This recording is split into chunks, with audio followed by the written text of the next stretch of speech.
Hello, and welcome to this audio commentary for Christopher Maclaine's 1959 film Scotch Hop. I'm Stephen Broomer of Art and Trash. Christopher Maclaine was a beat poet.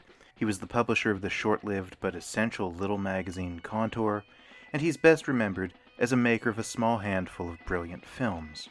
With Scotch Hop, Maclaine films a Highland Heritage Festival in Petaluma, California, where traditional Scottish recreation is on full display, with Highland dancers, bagpipers, and drum troops as his subjects. Maclaine strains these events through his own sensibilities, using canted angles and disruptive cutting to cast abstract and discontinuous rhythms. The result isn't a mockery of what's on display, it's a work of love and connection with something greater than the closed borders of self. It's an ecstatic dance. The film has a tripartite structure. The first and second sequences have similar momentum.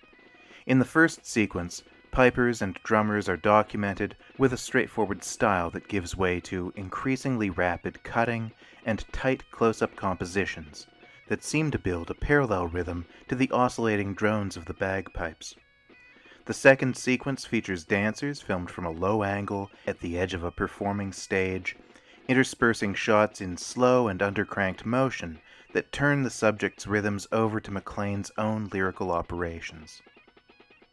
In the third sequence, these contrasts of abstract and broad compositions and of slow, fast, and normal motion come together as band processions, competitive games, and cultural dances assume Maclaine's attention, with caber tossers and speed walkers becoming a kind of directional arrow for the film itself, which is moving rightward towards a conclusion.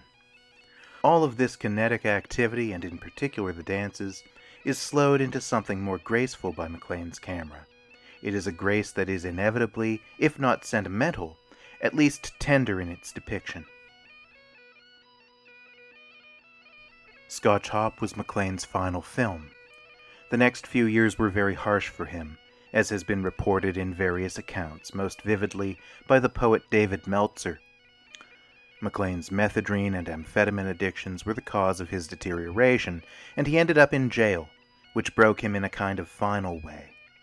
And though he held on for another 12 years, by the end of the 1960s, he was prematurely aged, he was incapable of independent survival, and in the end he became vegetative at age 46.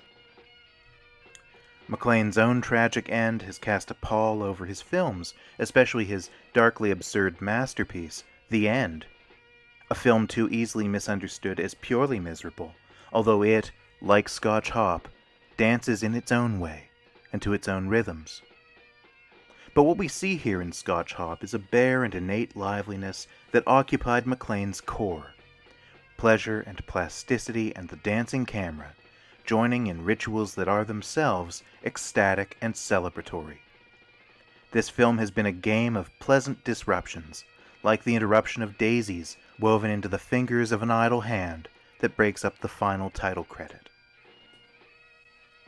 It's a late gesture in the films of Christopher Maclaine to see a world external to that personal mythology that guided his major works that are also more in service to narrative, and I'm thinking here of The End and The Man Who Invented Gold, little fables that made him into the Homer of hipsterdom.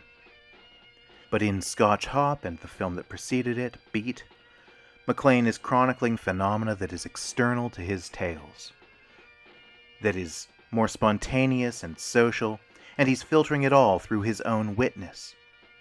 In Beat, his witness is a casual one of romantic haze, and in Scotch Hop, it's an intensely formal one. In the face of this ecstasy, I'm reminded of a poem that Maclaine wrote 10 years earlier, a poem that broadcasts the mordant perspective that he had on a world gone and going wrong, the whole of the present moment as an echo where little glimpses of vitality spent and spending could still bleed through into a perceptible present.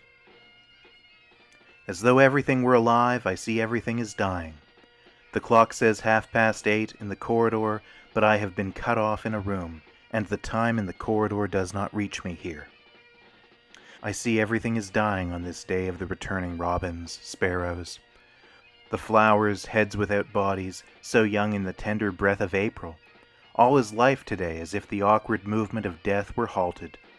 But I know the sun will bow the heads of lilies tomorrow, as though everything were not dying, but only flowers, birds, and me.